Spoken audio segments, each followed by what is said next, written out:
Hare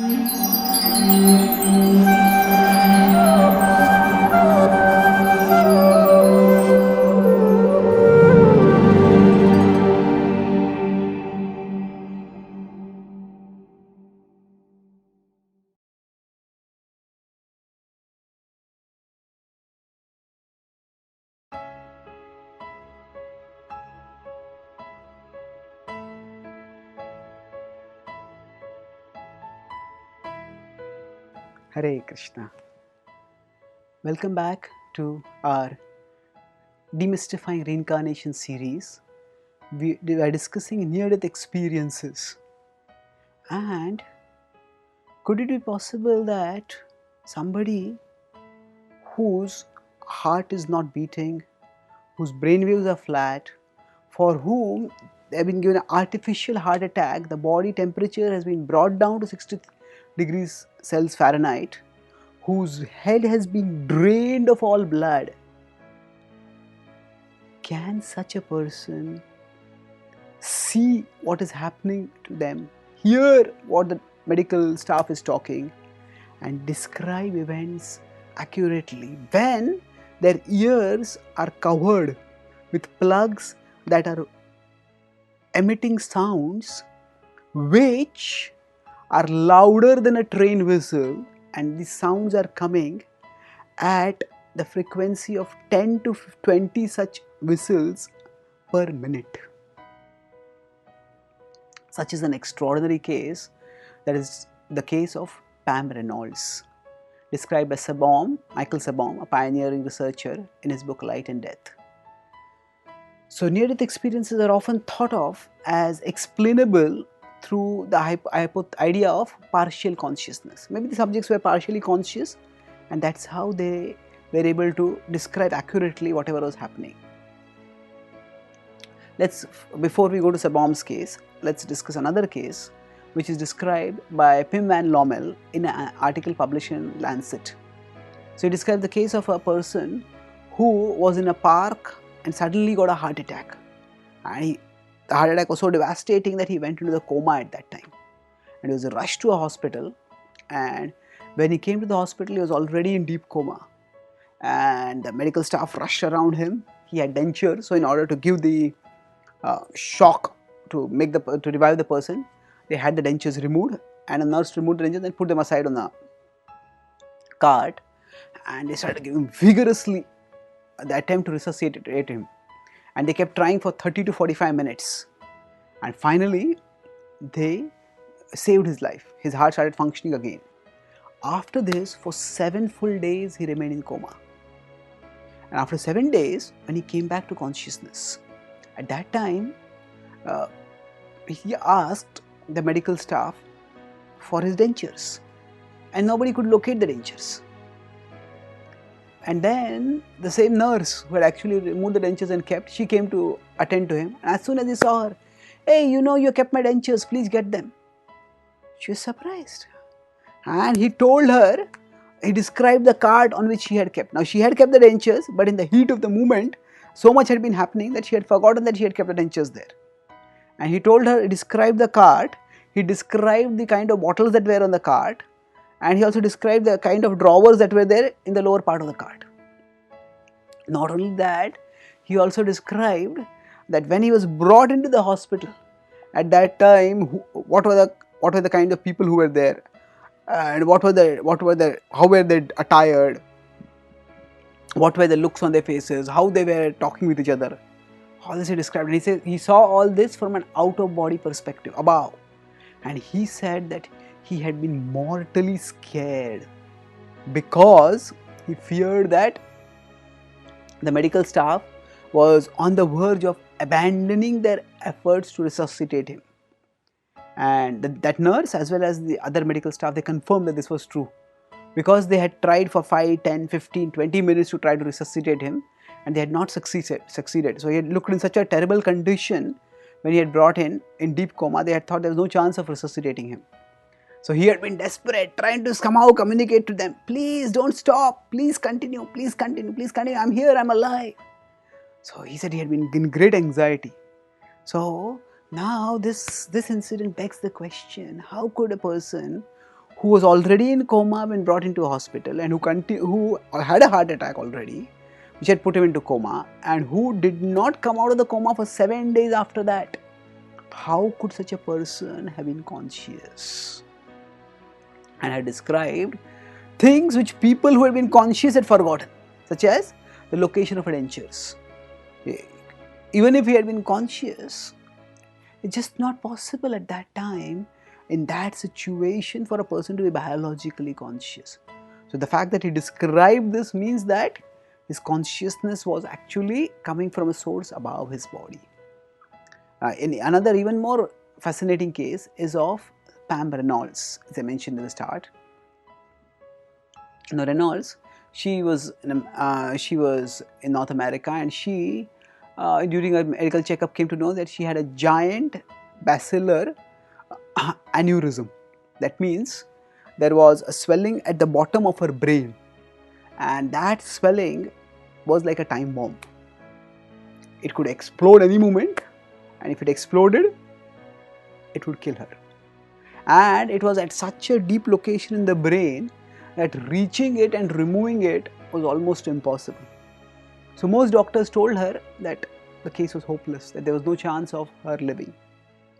And she had almost given up hope till she heard of Dr. Robert Spetzler at the Barrow Neurological Research Institute in Phoenix, Arizona. And there, Dr. Spendler had pioneered a daring operation for saving patients like her who had maladies like her, and this operation was called Operation Standstill. Operation Standstill means, the idea is, standstill means there is no motion. So during this operation, all motion in the body is artificially brought to a stop, brought to a standstill.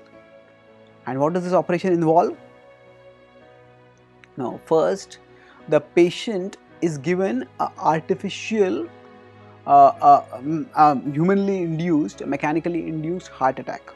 It involves a hypothermic cardiac arrest. Hypothermic means the temperature is taken below the normal body temperature. The normal body temperature is 98.6. The body is cooled down to around 60 degrees Fahrenheit, 98.6 Fahrenheit to 60 degrees Fahrenheit, and then the heart attack is given, so that when the heart attack comes, then at that time there is no pulse, there is no heartbeat, there is no breathing, and then after that, then the person's head is drained of all blood. Why? Because the doctors need to actually open the cranium and reach down to they have to actually literally lift up the brain out of the cranial cavity, and then they have to reach down to the bottom of the brain, find the aneurysm, and then pluck it out and remove it from the body, and then place the brain back inside the cranial cavity, seal the brain, and then after that revive the person. It's an extremely daring operation, and when this is to be performed, at that time, what are the medical implications?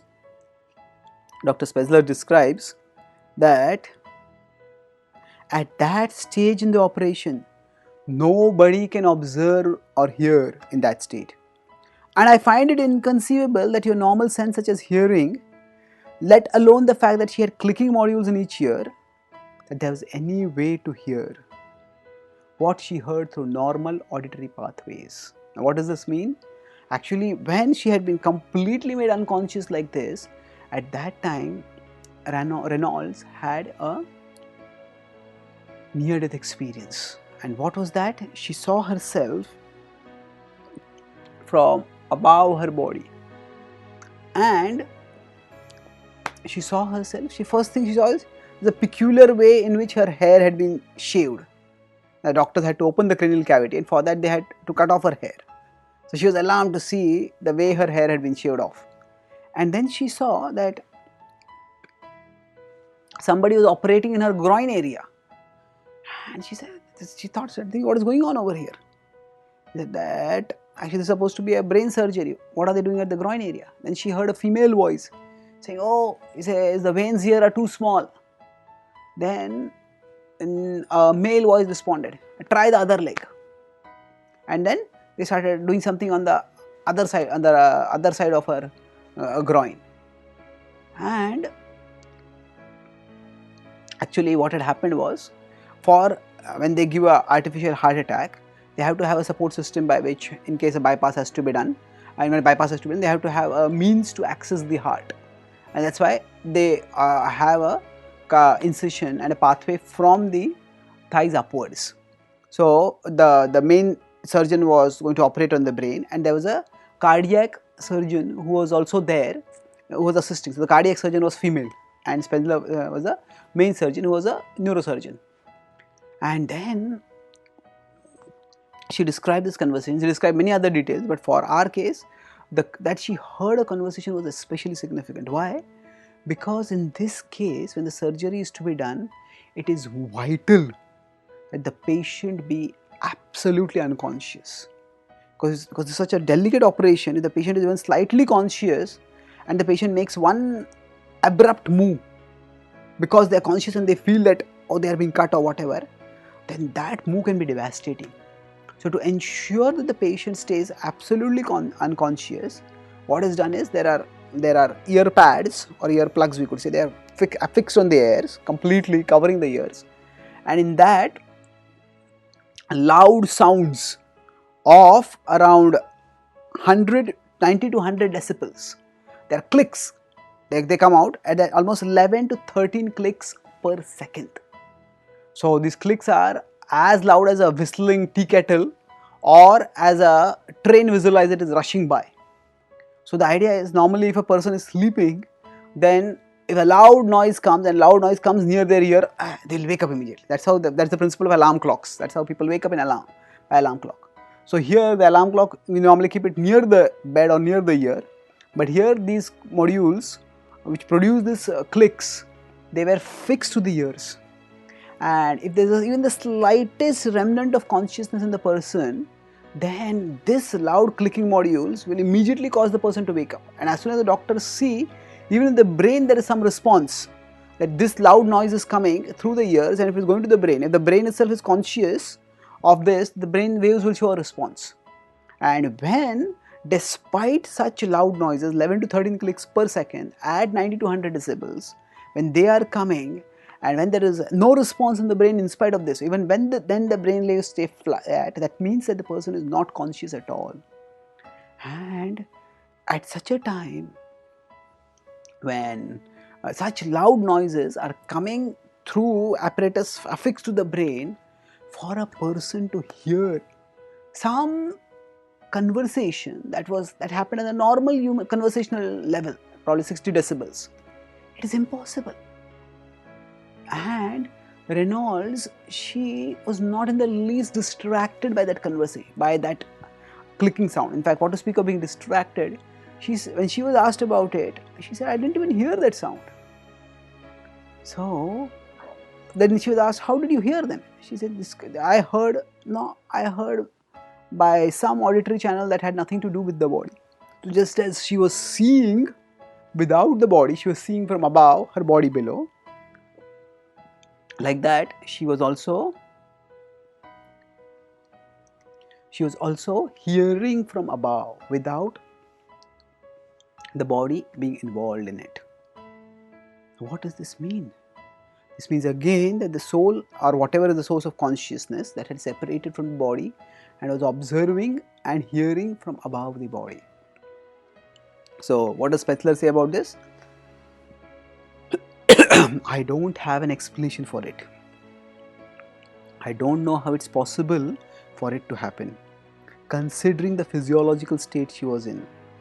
At the same time, I have seen so many things that I can't explain, that I don't want to be so arrogant as to be able to say that there's no way it can happen. So how it could happen? We will discuss this elaborately when we discuss the spiritual philosophical perspective about where consciousness comes from. But at this stage, suffice it to say that that partial consciousness is not an adequate explanation for explaining near-death experiences, because there are documented cases of people who were totally unconscious from the bodily perspective, and then they were fully conscious during their near-death experiences. So now what explanation remains? If it is not partial consciousness, we have discussed earlier, could they be just hallucinations? No. Could they just be guesses? No. Then what remains? Could they just be all frauds? Now, who could conduct the frauds? It could be either the subjects or it could be the researchers. Now, as far as the subjects are concerned, what do they gain? What would they gain by it? They actually, most of the time, the subjects, when they tell about their experiences, they are greeted with skepticism. And they often have to bear the skepticism of their relatives, and especially the medical staff, who have a lot of faith in medical science, mainstream materialistic science, and therefore they don't believe that consciousness can be possible when the person is unconscious.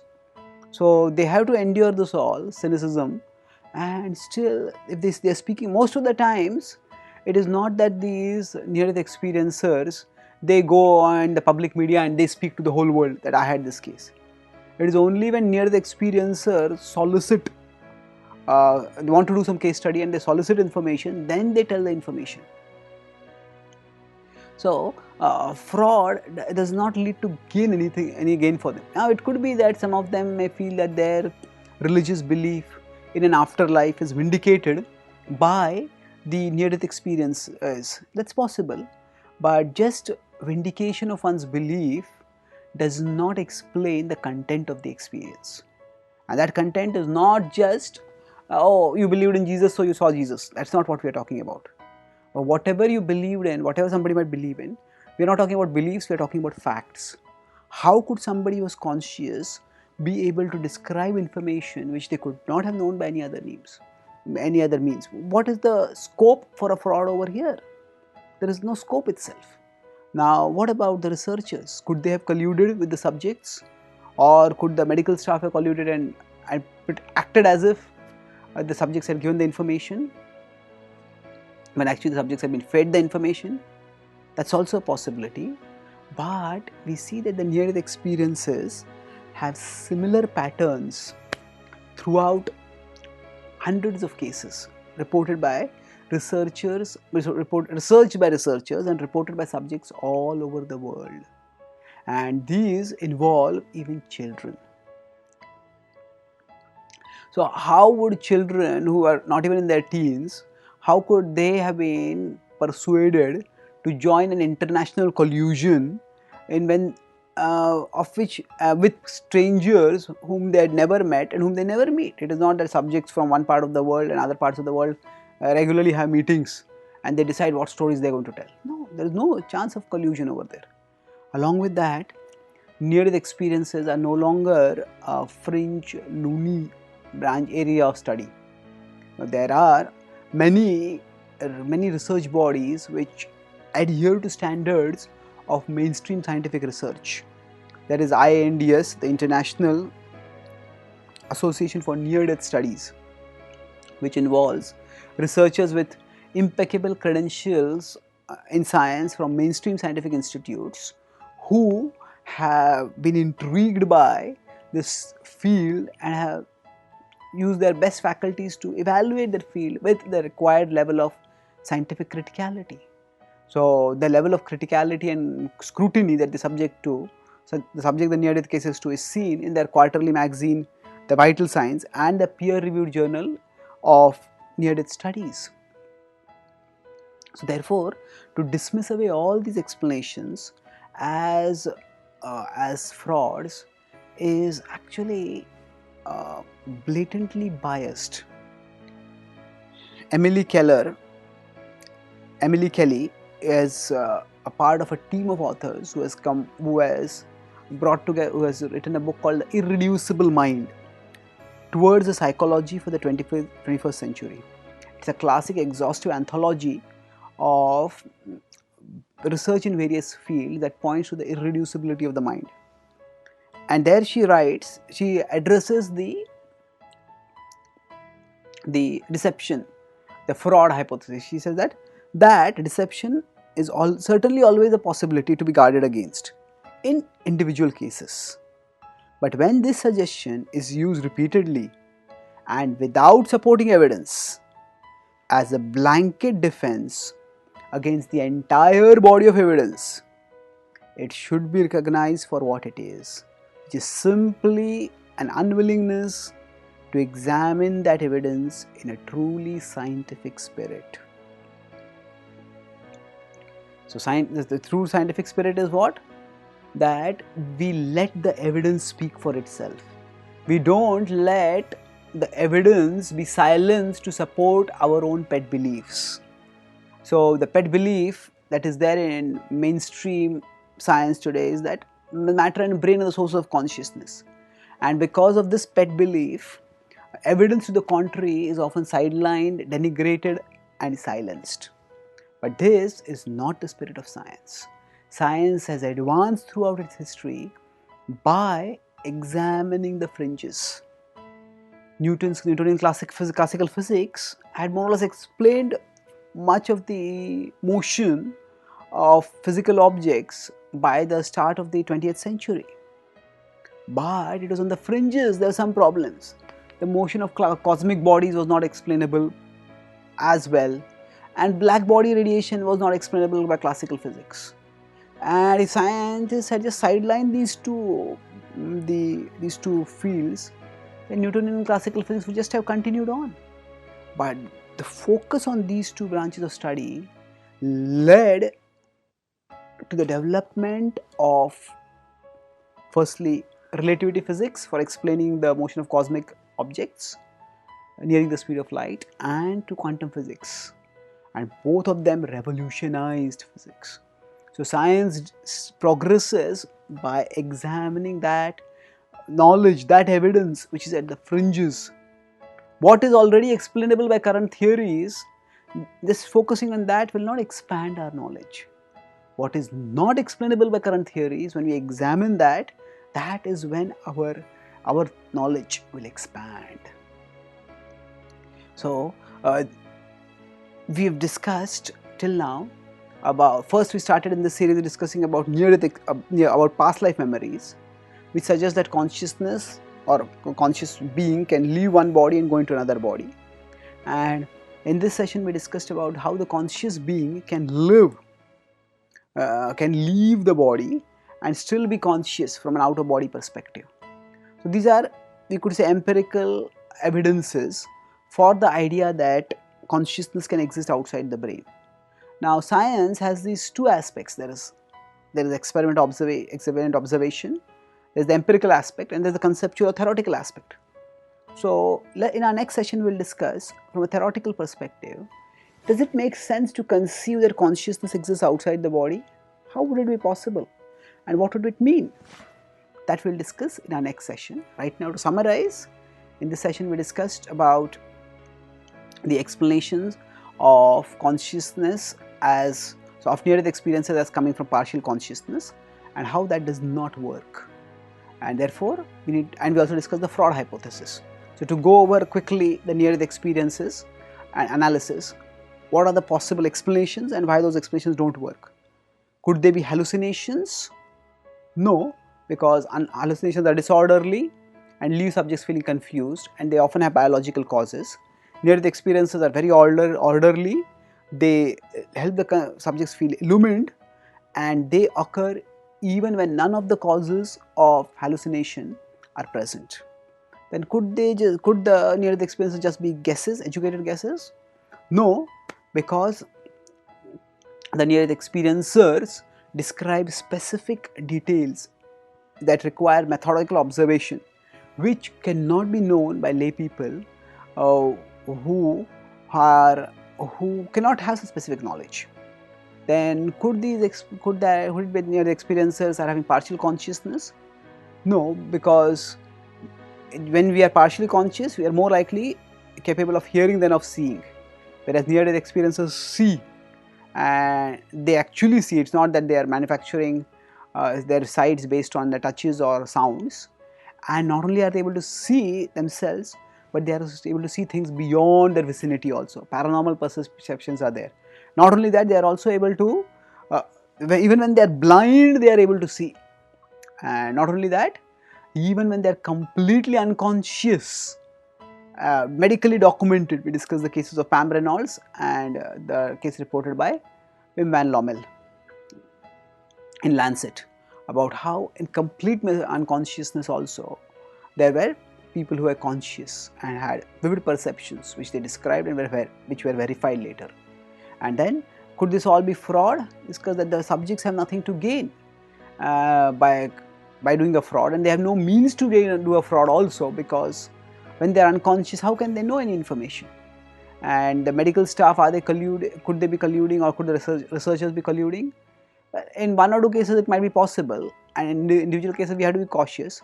But when case after case after case and hundreds of cases report the same finding, then we need to not shut down the evidence, but rather we need to open our minds and open our conceptions to understand what the evidence implies. And what theoretical perspective can explain this evidence, we will consider in our next session. Thank you. Hare Krishna.